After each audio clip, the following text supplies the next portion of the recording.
Good morning dear students. कैसे हो बच्चों? सारे सारे बहुत अच्छे होंगे, यही उम्मीद करते हैं। तो बच्चों देखो, जो नाइन्थ क्लास है, नाइन्थ क्लास में जो हमने फर्स्ट यूनिट पढ़ी है, जैसे कि मैंने आपको बताया था लास्ट लेक्चर में कि जो फर्स्ट यूनिट हमारी, क्या नाम है उसका, मैटर इन आवर सराउंडिंग, उसको हमने कंप्लीट कर लिया है। Theoretical portion as well as NCERT question, वो सब हमने अच्छे से डिस्कस कर लिए हैं और आप लोगों को 9 लेक्चर ऑलरेडी मैं दे चुका हूँ। आज का जो लेक्चर है ये एक तरह से क्विक रिवीजन टाइप होगा, जिसमें कि मैं पूरे चैप्टर को आपको क्विकली रिवाइज करवाऊंगा कि कैसे कॉन्सेप्ट के बारे में जल्दी जल्दी से आपको बताएंगे, क्योंकि आप लोगों ने डीप में वो पढ़ लिया है। अब क्विक रिवीजन करोगे तो क्या है, वो आपको एक बार फिर से रिवाइज हो जाएगा और अगर कहीं थोड़ा बहुत डाउट बचा होगा तो वो क्लियर हो जाएगा। इस तरह से ये यूनिट्स आपकी बिल्कुल दिमाग में टिप्स पे हो जाएगी। तो आज शुरू करते हैं आज का लेक्चर। स्वागत आप सभी का हमारे चैनल इंसेप्शन एकाडमी में। मेरा नाम है मनीष कुमार, मैं पढ़ा रहा हूँ आपको केमिस्ट्री, और केमिस्ट्री में आज हम करेंगे quick revision first unit matter in our surrounding. तो बच्चों देखो, मैटर इन आवर सराउंडिंग जो यूनिट है ये किससे बनी हुई है? मैटर से। नाम इसका कहाँ से शुरू हुआ? मैटर से। मैटर किससे है? मैटर के बारे में मैंने बताया था, matter is anything that occupy space and volume. पहली बात, मैटर क्या होगा? इसका कुछ स्पेस होगा, कुछ वॉल्यूम होगा। और इसका सबसे पहला पॉइंट है, matter are made up of, matter are made up of particles, कि पार्टिकल से मिलके बना है, कि मैटर कहीं ना कहीं किसी चीज से बना होगा। सीधी सी बात है, ये पेन है, ये बोर्ड है, ये दीवार है, ये कुछ भी है, anything that occupy space and have some mass, किससे बना है? वो पार्टिकल से मिलके बना है। और फिर हमने बताया कि smallest टिनी particle is atom, smallest टिनी particle is an atom. Particle से मिलके मैटर मैटर बना हुआ है, और पार्टिकल्स में सबसे छोटा जो पार्टिकल वो एटम होता है। तो हम कह सकते हैं कि जो हमारा मैटर होगा वो एटम से मिलके बना होगा। सीधी सी बात है कि सारे जो भी है मैटर वो पार्टिकल से बने हैं। पार्टिकल किससे बना है? पार्टिकल जो सबसे स्मॉलेस्ट है वो क्या है? एटम। एटम के बारे में हमने कहानी जो भी थी बेसिक केमिस्ट्री के लेक्चर्स में पढ़ ली थी। एटम कैसा होता है, क्या चार्ज होता है, क्या न्यूक्लियस होता है, कहाँ सेल होती है, कैसे इलेक्ट्रॉनिक फिलिंग होती है, वो सब हमने वहाँ पे पढ़ा था। अब देखो, कुछ एक कैरेक्टरिस्टिक्स फीचर्स थे पार्टिकल के कि कैसे कैसे होंगे। तो एक तो सबसे पहली बात जो थी कि पार्टिकल्स हैं, वो पार्टिकल्स आपस में एक दूसरे को अट्रैक्ट करते हैं और एक मोशन में रहते हैं हमेशा।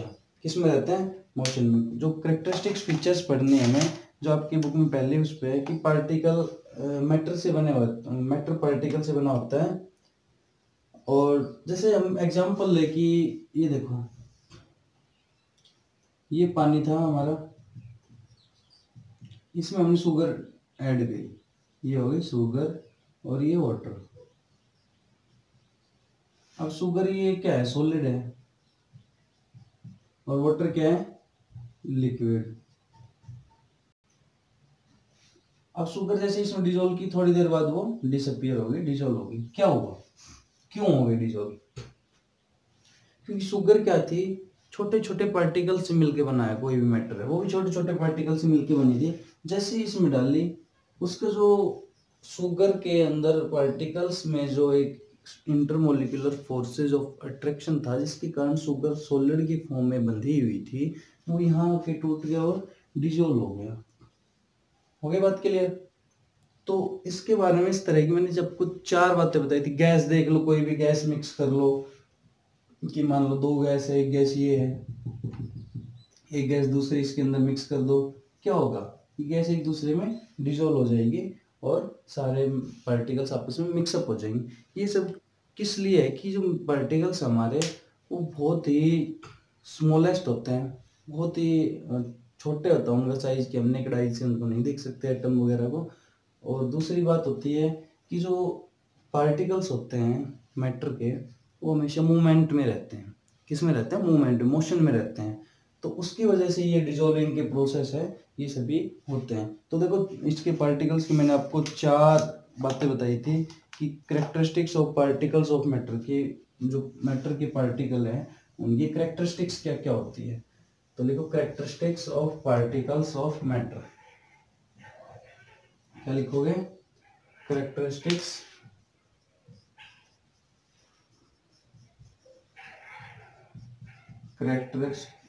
Of particles of matter. और पहली कैरेक्टरिस्टिक्स जो थी वो हमने क्या बताया था कि आर वेरी स्मॉल, कि particles are very small in size. दूसरा क्या बताया था, पार्टिकल्स ऑफ मैटर और ऑलवेज इन मोशन। क्या कहा था दूसरा, कि मोशन में होते हैं। उसके बाद there is a space between particles of motion. और फोर्थ क्या था, particles of matter attracts each other. भाई 4 पॉइंट बताए थे मैटर के बारे में, पूरी एक वीडियो आपको इस बारे में पढ़ाया है कि ये होता है स्मॉल साइज होता है, कि हम उसको देख नहीं सकते, हम पानी के अंदर नहीं देख सकते क्या पार्टिकल किसकी मूवमेंट हो रही है, हम शुगर में नहीं देख सकते, एज ए होल देख सकते हैं, मैटर को देख सकते हैं, पार्टिकल्स को नहीं देख सकते, स्मॉल साइज होता है। ये एग्जांपल दे दी भी, आप उस बारे में कर सकते हो कि चीनी को हमने पानी में डिजोल्व किया तो चीनी तो दिख रहा है क्योंकि वो सारे पार्टिकल्स इकट्ठे हैं कंबाइंड, लेकिन जैसे ही चीनी डिजोल्व हो गई आप वहां अलग से देख सकते हो ये चीनी है, ये देखो ये घूम रही चीनी, क्योंकि वो डिजोल्व हो गई वो कम्प्लीटली एक लिक्विड के अंदर, तो वो पूरा सॉल्यूशन बन गया, अलग से कहीं पार्टिकल नहीं दिखेंगे। जो सेकंड पॉइंट था, particle of matter are always in motion. Motion में होता है, जो हमने प्रोसेस पढ़ा था डिफ्यूजन का, डिफ्यूजन एक प्रोसेस पढ़ा था, उसमें क्या था कि जैसे हम परफ्यूम लगाते हैं, हम धूप बत्ती लगाते हैं, अगरबत्ती लगाते हैं, या फिर कोई भी ऐसी चीज लगाते हैं, जैसे पेट्रोल होता है उसकी भी खुशबू स्मेल या बदबू आप जो भी कहे वो आती है। अगर यहाँ पे हमने परफ्यूम लगाया तो बहुत जल्दी वहां भी उसकी स्मेल पहुंच जाएगी। छोंक लगाया घर में तो उसकी भी, किचन में अगर छोंक लगाया गया दरवाजे खुले तो अब तक बहुत जल्दी आ जाएगी। क्या है ये कि जो पार्टिकल्स है उस गैस के पार्टिकल है जो छोंक लगाते हैं तो मोशन में होते हैं, वो वहां से घूम घूम के वहां से इकट्ठा होकर उस स्मेल को लेके उस कैरेक्टरिस्टिक फीचर को लेके हर जगह पहुंच जाते हैं। परफ्यूम में भी यही होता है। तो ये क्या है, इस प्रोसेस कहते हैं डिफ्यूजन, कि जो पार्टिकल्स होते हैं उनका मूवमेंट उसको कहते हैं डिफ्यूजन।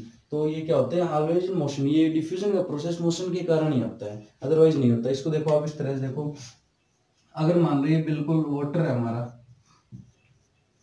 अगर इसमें आपने इंक डाल दी, इंक एक बूंद इंक डाल दी, केवल एक बूंद, और ये पानी बिल्कुल स्टेबल, और आपने उसको डिजोल्व नहीं किया, नहीं लाया, फिर भी आप उसको थोड़ी देर के लिए छोड़ दो, वो अपने आप पूरा, अगर ब्लू कलर की इंक है तो ब्लू कलर का सॉल्यूशन हो जाएगा।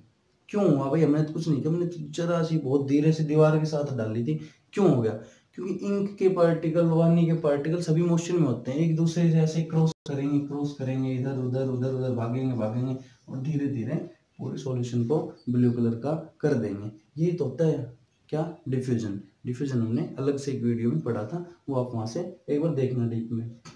तो हो गया, ये मोशन में होते हैं। आगे देखो, there is a space between particles of motion, particles of matter लिखना है, मोशन नहीं आएगा, मैटर, कि भाई स्पेस होता है। देखो मैंने एग्जांपल दिया था कि अगर मान लो हमारे पास शुगर है, उसको हमने पानी में ऐड किया, ये पानी है, ये शुगर है, ये शुगर है 10 ग्राम, और ये पानी है हमारा 100 ml, और ये निशान लगा दिया हमने भाई 100 ml का, और हमने 10 ग्राम शुगर ऐड की। इसको डिसोल्व कर दो बहुत अच्छे से।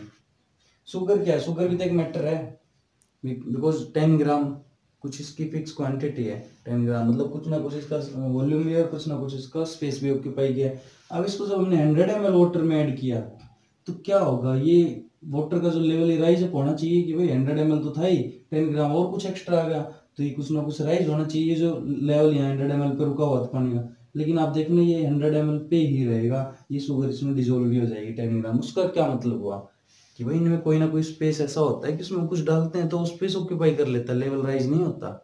अदरवाइज क्या होना चाहिए था एक्चुअली कि 100 ml वाटर में जब एक्स्ट्रा कुछ डालेंगे तो ये वाटर यहाँ तक पहुंच जाता है इतना कि भाई 10 ग्राम हो रहा है तो ये ऊपर उठ जाता, लेकिन एक फिक्स क्वांटिटी तक जितनी उसकी सोल्युबिलिटी होती है, जितनी वो चीनी को अपने अंदर डिजोल्व कर पाता है उतनी क्वांटिटी तक यहाँ पे कोई लेवल राइज नहीं होगा, सॉल्यूशन बनेगा बस। तो क्या इससे क्या प्रूव हुआ कि उनके अंदर कुछ ना कुछ स्पेस होता है।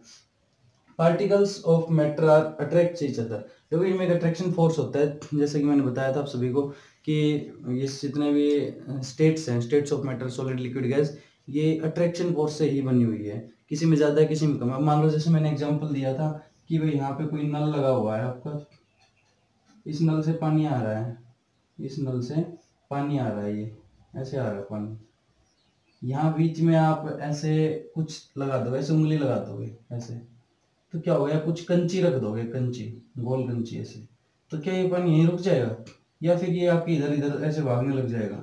नहीं, ये पानी ऐसे आएगा, ये मूवमेंट अपना रास्ता ऐसे बनाएगा और ये फिर से बहने लग जाएगा। अगर यहाँ पे आपने गोल कुछ, इसका मतलब क्या हुआ कि ये इधर नहीं गए, क्योंकि इनके पार्टिकल्स में अट्रैक्शन था, इस वाले इधर आए, इस वाले इधर आए, साथ में बहने का, इन्होंने साथ में बहना था, इन्होंने साथ में नीचे गिरना था, because they have a force of attraction between them. और उसके कारण ही जो हमारा टैप वाटर था उसने ये डायरेक्शन ली, ना कि इधर आए ना कि इधर गए, बल्कि इधर आए इस तरह से।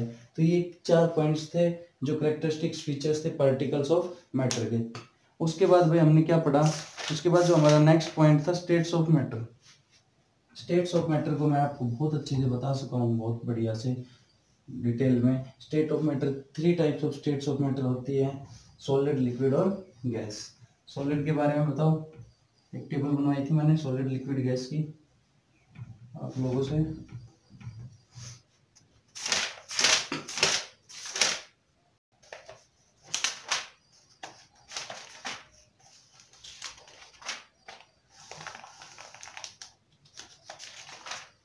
देखो भाई, states of matter, states of matter, 3 states बताई थी मैंने, सॉलिड, लिक्विड, गैस। ये 3 मेन टाइप्स ऑफ स्टेट्स। इसके अलावा प्लाज्मा स्टेट और क्वार्क्स वगैरह काफी होते हैं, ये 3 पढ़नी है। बताओ फोर्स ऑफ अट्रैक्शन। देखो मैं आपको ऐसे बताता हूँ, मान लो सॉलिड किस तरह से होते हैं, इसमें पार्टिकल्स इस तरह से अरेंज होंगे एक दूसरे के बहुत ही आसपास, ये हो गया सॉलिड। लिक्विड में थोड़ा थोड़ा स्पेस होता है इनके बीच, और गैस में नेग्लिजिबल स्पेस, एक यहाँ एक यहाँ एक यहाँ, बहुत दूर बहुत दूर दूर होते हैं ये होती है सॉलिड, लिक्विड, गैस, जो हमारी basic 3 types of states of matter है। अब देखो यहाँ फोर्स ऑफ अट्रैक्शन, पहला पॉइंट लिखेंगे फोर्स ऑफ अट्रैक्शन, मान लो ये इधर लिखेंगे force of attraction, force of attraction between particle, यहाँ होता है मैक्सिमम, सबसे ज्यादा strongest force of attraction solid का होता है, इसलिए हम सॉलिड पे ऐसे मारते हैं, ऐसे पीटते हैं तो अपनी शेप चेंज नहीं करते। ईंट पे आप मारोगे तो ये टूट भले ही जाए, लेकिन ये नहीं कि ईंट ऐसे पिचक जाएगी, वो नहीं होगा। दूसरा लिक्विड, लिक्विड में मॉडरेट या लेस देन सॉलिड, लिखो लेस देन सॉलिड्स, और यहाँ लिखो नेग्लिजिबल, नेग्लिजिबल। पहली बात आई फोर्स ऑफ अट्रैक्शन। अब आ जाओ शेप, दूसरा पॉइंट शेप। भाई इसकी शेप कैसी होगी, इसकी शेप होगी डेफिनेट, चेयर है तो चेयर ही दिखेगी, पेन है तो पेन दिखेगा, बैग है तो बैग दिखेगा, बोर्ड है तो बोर्ड दिखेगा। ऐसा नहीं है कि गर्मी में यस चेंज कर लेगा, सर्दी में कुछ हो जाएगा। यहाँ देखो लिक्विड शेप कैसी होती है, अगर 100 ml वाटर को इसमें डाल दिया बीकर में तो ये बीकर की शेप ले लेगा, इस गोल में डाल दिया गोल बीकर की, बड़े बीकर में डाल दिया इसकी ले लेगा। मतलब क्या है, इसकी कोई फिक्स शेप नहीं है, ये जिस भी हम बर्तन में इसको डाल लेंगे उसकी शेप ले लेगा लिक्विड को। भाई आप मग में डाल दोगे मग का ले लेगा, पतीले में डाल दोगे पतीले की शेप ले लेगा, बोतल में डाल दोगे बोतल की शेप ले लेगा, ग्लास में डाल दोगे ग्लास, इसकी कोई शेप नहीं है खुद की, इसको जिसमें डाल दोगे उसी की शेप ले लेगा।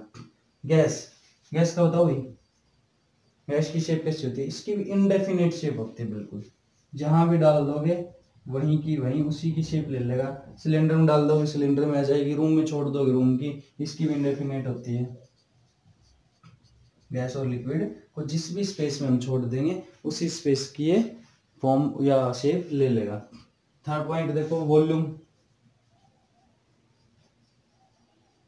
वॉल्यूम, भाई वॉल्यूम कितना स्पेस उसने ऑक्यूपाई किया है, तो वॉल्यूम इसकी फिक्स है डेफिनेट। इसकी क्या लिक्विड 100 ml है तो 100 ml ही रहेगा भाई।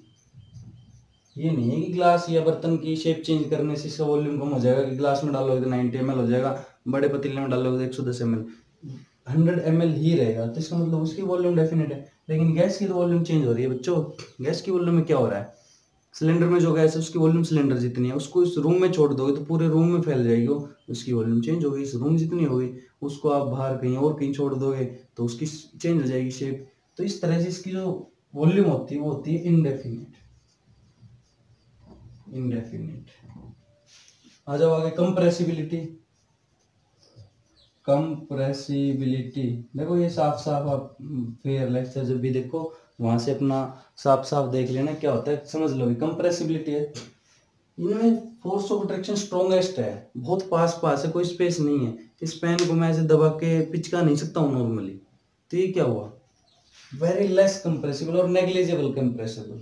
इनको बहुत कम कंप्रेस कर ही नहीं सकते, बहुत कम तो छोड़ो कर ही नहीं सकते।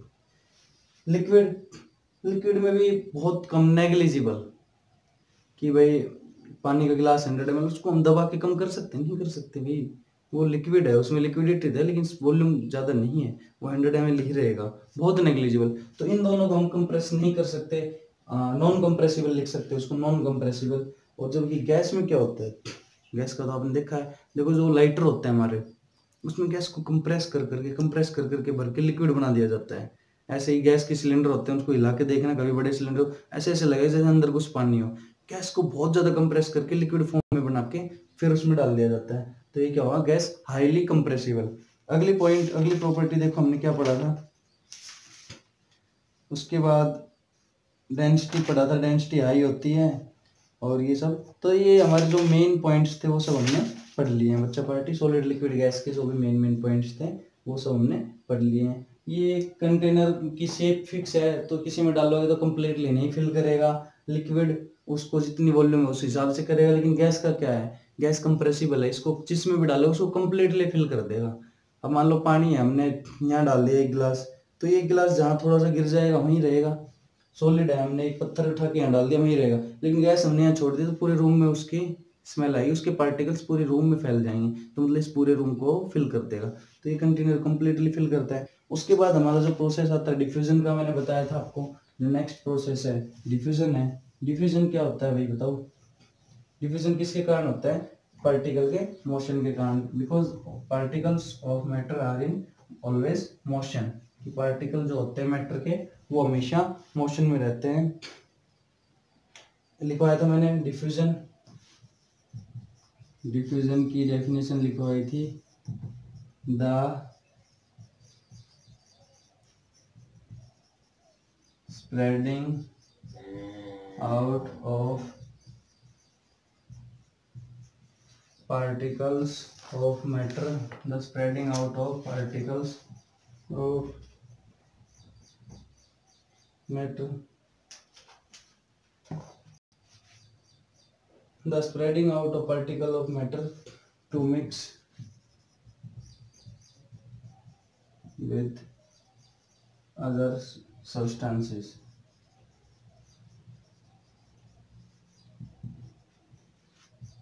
is called diffusion। भाई कुछ नहीं है, डेफिनेशन याद कर लेना, और करना चाहो तो spreading out of mixing of substance with another substance due to the motion of the particle is called spreading, is called diffusion. किसके कारण होता है, due to the motion of the particle.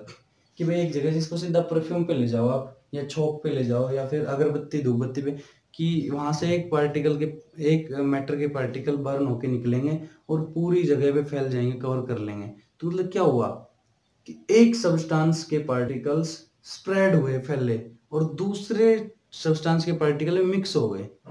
क्यों, क्योंकि दे आर इन मोशन। अपने motion की वजह से धूपबत्ती के देखना आप ऐसे लगाओगे तो धुआं से निकल के एयर के साथ मिक्स होके फैल जाता है चारों तरफ, यही तो होता है। तो मिक्सिंग ऑफ सब्सटेंस, या ऐसे लिख लो, the spreading out of substance of matter by mixing with other substance of matter due to the motion of particles is called diffusion. समझो इसको, डेफिनेशन वगैरह नोट्स यहाँ से मत बनाओ भाई, आप लोग इस वीडियो से नोट्स मत बनाओ, क्योंकि ये केवल समझाने के लिए आपको, आप इसको बैठ के जस्ट देख लो, पुराना आपने देखा था, आपको सब कुछ क्लियर हो जाएगा। तो ये हो जाएगा, डिफ्यूजन कर लोगे। इंक वाला एग्जाम्पल लिख लो या उसका दो गैस है, गैसियस को मिक्स कर लो, या नीचे कोई कलर की कोई टैबलेट रख के उसमें पानी डाल लो, धीरे धीरे सब का सब उसमें हो जाएगा। जैसे गैस का हो जाएगा, या स्प्रे का हो जाएगा, हमारा परफ्यूम का हो जाएगा, छोक का, कोई भी एग्जांपल ले लो, सब डिफ्यूजन है, एक से दूसरे में जा रहे हैं। सॉलिड लिक्विड गैस में डिफ्यूजन सबसे ज्यादा किसमें होगा? गैस में सबसे ज्यादा डिफ्यूजन होता है भाई, क्योंकि उसके पार्टिकल्स बहुत दूर दूर होते हैं, तो मोशन में आराम से एक दूसरे बिखर जाते हैं। लिक्विड में कम होता है और सॉलिड में नेग्लिजिबल होता है, डिफ्यूजन होता नहीं है। और होता तो कुछ इस तरह से होता है कि जैसे इसको हम साफ ना करें, आज इसको यहीं छोड़ दें, तो क्या होगा, एक दो दिन बाद, अभी तो इसको मैं जैसे यहाँ पे ये करके इसको ऐसे तुरंत मिटा दिया, लेकिन एक दो दिन बाद करेंगे तो ये जल्दी से नहीं मिटेगा, क्योंकि ये जो सॉलिड है नीचे बोर्ड और ये जो इंक है, ये आपस में डिफ्यूज हो जाएगी, एक दूसरे के अंदर मिक्स हो जाएंगी, तो थोड़ा सा हमें फोर्स लगाना पड़ेगा उसको करने के लिए एक्स्ट्रा, तो उसको डिफ्यूजन कहते हैं। सॉलिड्स में भी होता है, लिक्विड में भी होता है, गैस में भी होता है, तीनों में होता है, लेकिन मैक्सिमम हमारा गैस में होता है, फिर लिक्विड, फिर सॉलिड में। तो अगला हमारा पॉइंट्स था, टेम्परेचर के बारे में बताया था कभी। टेम्परेचर की क्या कहानी है? टेम्परेचर की कहानी इतनी सी है कि टेम्परेचर को जो एसआई यूनिट है, टेम्परेचर एसआई यूनिट, पहला क्वेश्चन आता है 1 नंबर में, वो होती है केल्विन, साइंटिस्ट थे केल्विन। एसआई का मतलब होता है सिस्टम इंटरनेशनल, और दूसरी यूनिट होती है डिग्री सेल्सियस। तो इनका रिलेशन ये है कि मान लो 0 degree Celsius is equal to 273 kelvin. अब जितने भी डिग्री सेल्सियस को बढ़ाएंगे 273 में ऐड कर दो, मान लो 10 डिग्री सेल्सियस है, कहेगा केल्विन में बताओ, तो 273 प्लस 10 283 केल्विन। 0 में इधर 10 ऐड किया, 273 में इधर 10 ऐड कर दो। अगर कहे 283 केल्विन को डिग्री में बनाओ, तो 283 माइनस 273 10 डिग्री सेल्सियस। तो ये रिलेशन होता है इसको, ये डिग्री सेल्सियस में 273 ऐड कर दो, आपको केल्विन में आंसर मिल जाएगा। डिग्री सेल्सियस से 273 आप नहीं, केल्विन से आप 273 निकाल दो, डिग्री सेल्सियस में आंसर आ जाएगा। ये कहानी थी टेम्परेचर की, और इसके हमने बहुत सारे न्यूमेरिकल किए हैं। Change of states of matter पढ़ा था कि कैसे सॉलिड से लिक्विड, लिक्विड से गैस, गैस से वो प्रोसेस होते हैं, वो मैं आपको एक ट्राइंगल बनाई थी, वो ट्राइंगल आप बना लो, उस ट्राइंगल से आपको बिल्कुल सारा क्लियर हो जाएगा। देखो यहाँ लिखो सॉलिड, वहां लिखोगे लिक्विड, और यहाँ हो जाएगा गैस। ये एक ट्राइंगल आपको मैंने बनाई थी, बस इसको याद करो, डिटेल में आप वहां से पढ़ना। देखो सॉलिड से जब लिक्विड जा रहा था तो क्या हो रहा था बताओ? सॉलिड से लिक्विड जा रहा था तो हो रहा था मेल्टिंग, बर्फ पिघल रही थी। लिक्विड से जब सॉलिड हो रहा था तो हम क्या कर रहे थे? फ्रीजिंग, फ्रीज हो रहा था। लिक्विड से गैस हो रहा था तो क्या हो रहा था बताओ, जल्दी बताओ? इवापोरेशन हो रहा था, वेपराइजेशन, बॉइलिंग, है ना? लिक्विड से गैस, बॉइलिंग या वेपराइजेशन। देखो वेपराइजेशन, इवापोरेशन, बॉइलिंग एक ही तरह से।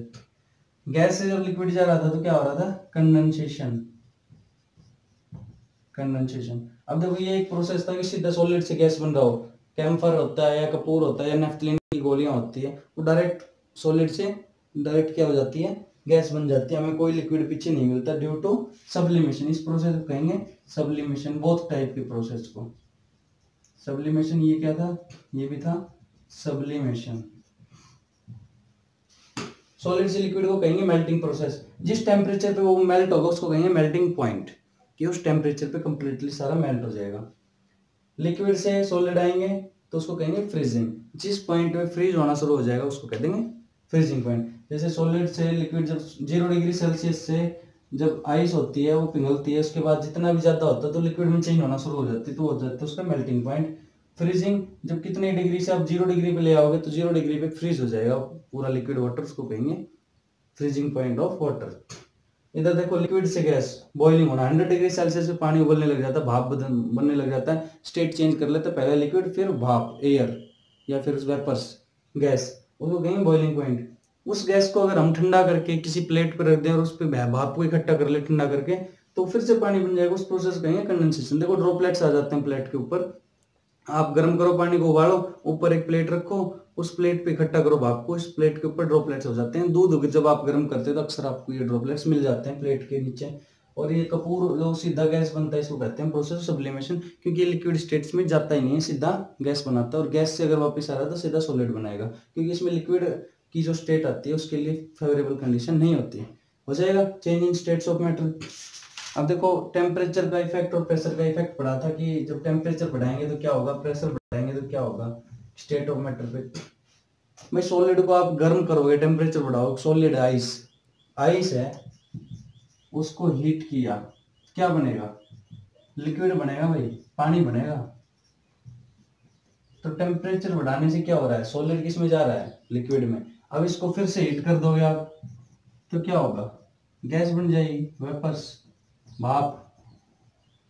तो ऑन इंक्रीजिंग द टेम्परेचर क्या हो रहा है, स्टेट्स चेंज हो रही है, सॉलिड लिक्विड में जा रहा है, लिक्विड गैस में जा रहा है। अब इसको उल्टा करेंगे, डिक्रीज करने से क्या होगा, तो गैस भाई लिक्विड में बन जाएगी, लिक्विड किस में बन जाएगा, इसमें। ये इंक्रीज था, ये डिक्रीज का है, कि डिक्रीज करने में गैस लिक्विड बन रही है, लिक्विड आइस बन रहा है, इंक्रीज करने में सॉलिड लिक्विड बन रहा है, लिक्विड गैस बन रहा है। तो on increasing temperature state change from solid to liquid, liquid to gas. On decreasing temperature state change from gas to liquid, liquid to solid. हो जाएगा। प्रेशर का क्या था कि सॉलिड पे और लिक्विड पे हम ज्यादा प्रेशराइज करके कुछ चेंज नहीं कर सकते, लेकिन हाँ gases are highly compressible. Solid और लिक्विड हमने इसकी स्टेट्स पढ़ी थी जो प्रॉपर्टीज, तो हमने इनकम्प्रेसिबल में रखा था, इनको कंप्रेस कर ही नहीं सकते, लेकिन गैसेज आर हाईली कंप्रेसिबल, कि गैस को हम कंप्रेस कर सकते। सिलेंडर में जो गैस होती है, बहुत ज्यादा गैस होती है, उसको कंप्रेस करके सिलेंडर में डाला गया है, तो कंप्रेस करके उसको किस फॉर्म में लिया, लिक्विड में। तो जो होती है हमारी लिक्विड, और ये हो गई हमारी गैस। गैस पे अगर प्रेशर अप्लाई कर दे, लाइटर का एग्जांपल देखो, तो उसको हम लिक्विड बना सकते हैं। लाइटर का एग्जांपल पढ़ा था हमने कि लाइटर में जो गैस होती है वो गैस होती है, लेकिन दिखता लिक्विड दिखता, आप उसको टेढ़ा टेढ़ा करके देखोगे तो पानी की तरह दिखेगा। ऐसे ही हमारे जो सिलेंडर होते हैं उसमें ऐसे ही लिक्विड ऑक्सीजन को भी, लिक्विड नाइट्रोजन हुई, ऑक्सीजन हुई, इनको हम कंप्रेस करके और लिक्विड फॉर्म में कन्वर्ट कर लेते हैं। तो गैस पे जब हम प्रेशर अप्लाई करेंगे तो वो स्टेट चेंज करेगा अपनी गैस से लिक्विड में, और प्रेशर कम करेंगे तो लिक्विड से गैस की तरफ आ जाएगा, सेम उसी कंडीशन पे। तो इफेक्ट ऑफ टेम्परेचर और इफेक्ट ऑफ प्रेशर हमने पढ़ लिया। उसके बाद जो हमारा अगला था इवापोरेशन था, और उसके बाद हमारी यूनिट खत्म थी। लेटेंट हीट नहीं पढ़ी हमने, लेटेंट हीट नहीं आई भाई, एक मिनट, हाँ लेटेंट हीट और थी, चलो लेटेंट हीट भी पढ़ेंगे, पहले इवापोरेशन पढ़ लेते हैं। तो ये था हमारे effect of temperature and effect of pressure. अभी लास्ट प्रोसेस हमारा इवापोरेशन का।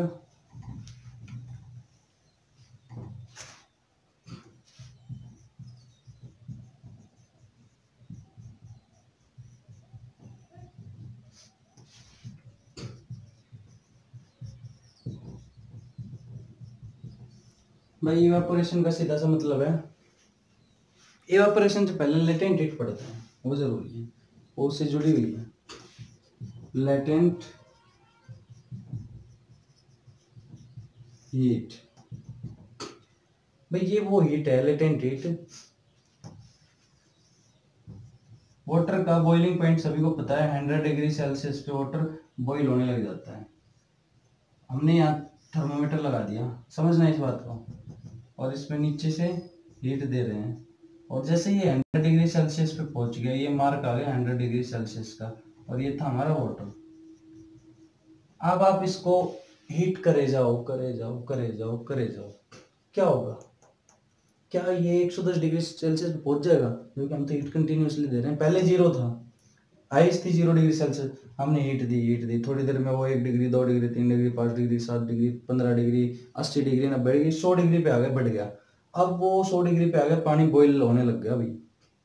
अब हम और हीट दे रहे हैं, क्या 110 हो जाएगा, 101 हो जाएगा, 105 हो जाएगा, नहीं होगा। अब क्या होगा, ये पानी अपनी लिक्विड स्टेट को छोड़ के भाप बनाना शुरू कर देगा, भाप बनेगी भाई। मतलब क्या हो रहा है कि 100 डिग्री सेल्सियस तक जो भी हीट दी हमने, उसने तो इसको बॉईल करने का मदद की, बॉईल किया, लेकिन अब जो हम एक्स्ट्रा दे रहे हैं वो कहाँ जा रही है, उसको वेपराइज कर रही है, वो वेपर्स में ही साथ जा रही है वो हीट। यहाँ तो 100 डिग्री सेल्सियस इसने रखा है, लेकिन जो हम फिर भी दे रहे हैं वो हीट कहाँ जा रही है, वो ट्रांसफर हो रही है सीधी वेपर्स में। और यही एक कारण है कि एक क्वेश्चन आता है कि गर्म पानी और वेपर्स में से कौन ज्यादा बर्न कर सकता है, बर्निंग इफेक्ट शो करता है। तो वेपर्स ज्यादा बर्निंग इफेक्ट शो करते हैं, क्योंकि ये तो 100 डिग्री सेल्सियस है इसकी टेम्परेचर, लेकिन इसका जो एक्स्ट्रा अमाउंट ऑफ हीट है वो वेपर्स में है। तो अगर वेपर्स में कहीं आपका हाथ गिर गया और एक हाथ आपका बॉइलिंग वाटर में गिर गया 100 डिग्री सेल्सियस में, तो ये वाला हाथ ज्यादा बर्निंग इफेक्ट शो करेगा, इसको ज्यादा नुकसान होगा, इसको कम होगा। यही कारण होता है ड्यू टू लेटेंट हीट। अब ये जो एक्स्ट्रा अमाउंट ऑफ हीट है इसको कहते हैं लेटेंट हीट।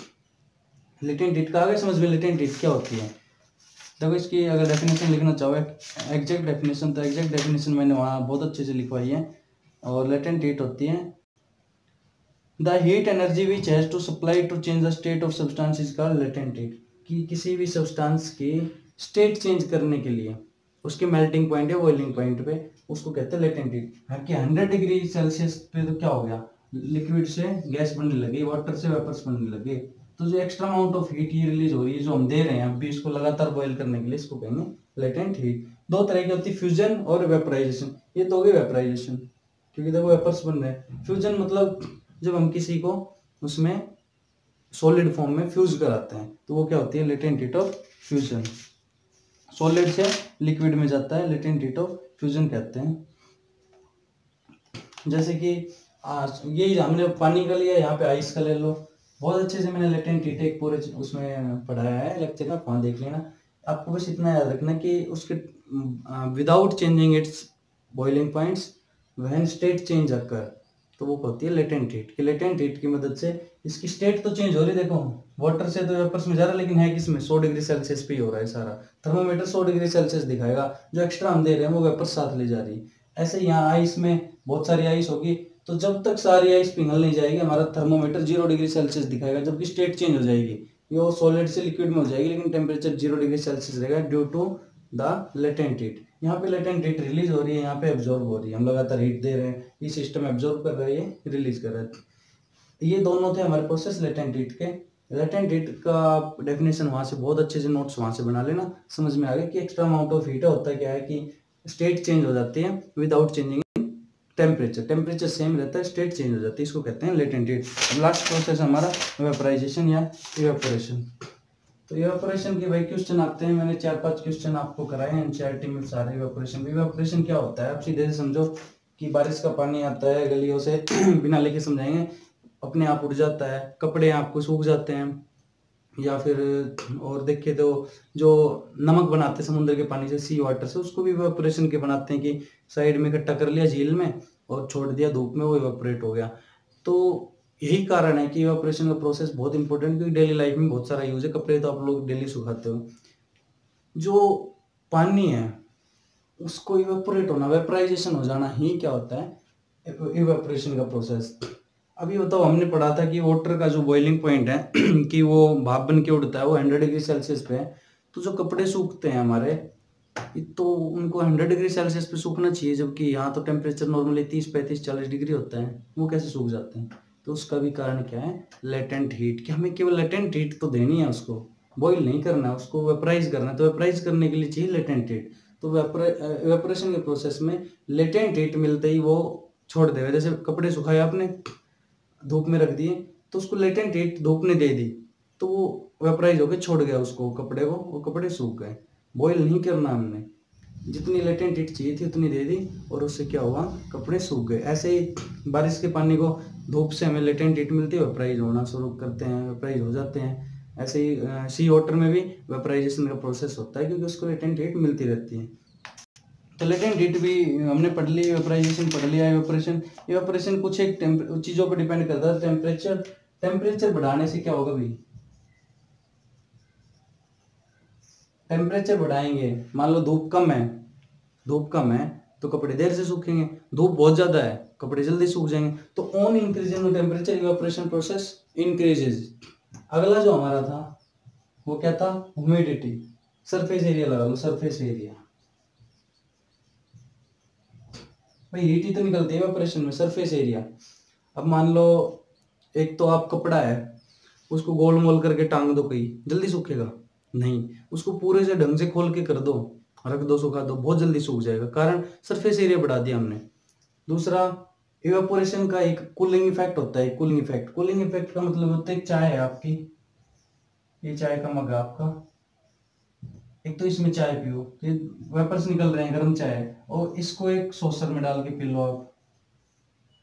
सॉसर होता है ना जिसमें चाय पीते हैं, अब इसको इसमें डाल लो। अब देखो ये इतने एरिया से चाय ठंडी हो रही है, यहाँ पे इतने सारे एरिया से चाय ठंडी हो रही है, तो ये जल्दी ठंडी होगी, पी जाएगी। इसलिए क्वेश्चन भी आता है कि why is it easy to drink tea from saucer rather than cup, क्योंकि सरफेस एरिया ज्यादा हो जाता है, इवेपोरेशन ज्यादा होता है, तो ज्यादा इवेपोरेशन होगा जल्दी कूल करेगा, कूलिंग इफेक्ट। जहां भी इवेपोरेशन होगा वहां कूलिंग इफेक्ट शो करेगा।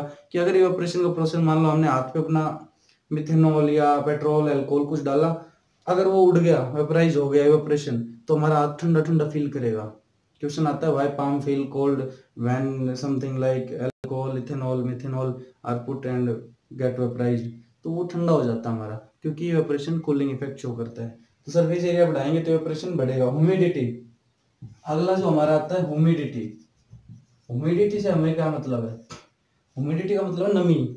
अगर वातावरण में नमी है, पहले ही वातावरण ठंडा है, नमी है, तो बहुत देर से वो करेगा। जैसे पीछे हमने टेम्परेचर का बताया, एक तरह से टेम्परेचर, अगर ज्यादा धूप है तो ह्यूमिडिटी है ही नहीं, अगर धूप नहीं है तो ह्यूमिडिटी है। ह्यूमिडिटी है तो मतलब क्या होगा, जो हमारा एवापोरेशन का प्रोसेस वो कम होगा, पहले ही इसमें नमी है, वायुमंडल में हमारे सराउंडिंग में पहले ही नमी है, तो बाद में और इवेपोरेशन के प्रोसेस के लिए हमें ज्यादा टेम्परेचर चाहिएगा, तो टेम्परेचर तो है ही नहीं, नमी है। तो ह्यूमिडिटी से क्या होता है कि ह्यूमिडिटी के कारण इवेपोरेशन का प्रोसेस कम होता है, जबकि टेम्परेचर और सरफेस एरिया के कारण इवेपोरेशन का प्रोसेस फास्ट होता है, जल्दी। एक होता है वाइंड स्पीड, सभी को पता है अगर हवा जोर से चल रही है, तेज हवा चल रही है, तो कपड़े जल्दी सूखेंगे। आप कपड़े पे ले जाना इसको, इवेपोरेशन के पूरे प्रोसेस को, कि अगर हवा तेज चल रही है तो जल्दी से कपड़े सूखेंगे, और हवा अगर नहीं चल रही है, कम चल रही है, तो कपड़े नहीं सूखेंगे। तो वाइंड स्पीड पे भी जितनी ज्यादा हवा होगी डायरेक्टली प्रोपोर्शनल, उतना ही जल्दी इवेपोरेशन का प्रोसेस होगा।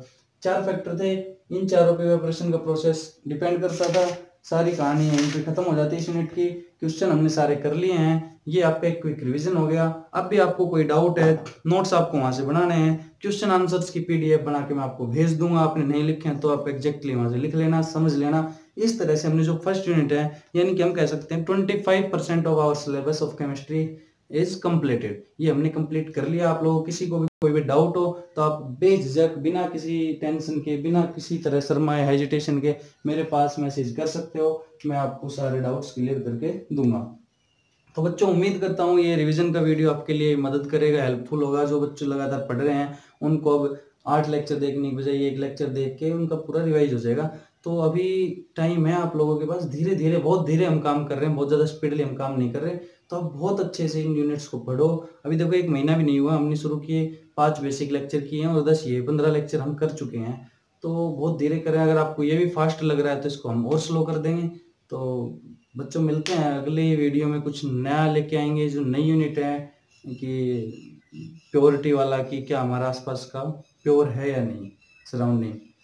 तो इस वीडियो को आप, अगर आपको पसंद किया है, आपने अच्छा लगा है, तो यहाँ को से अपना जो अच्छा चीज़ है उसको और लोगों तक पहुँचाने में मदद करें, अपने यार दोस्तों को बताएं, इस वीडियो को शेयर करें। और साथ में अगर आपने चैनल सब्सक्राइब नहीं किया है तो सब्सक्राइब कीजिएगा, उससे हमारा मोरल सपोर्ट मिलेगा आप लोगों का। और ऐसे ही पढ़ते रहिए, खुश रहिए, घर पे रहिए। तब तक के लिए धन्यवाद।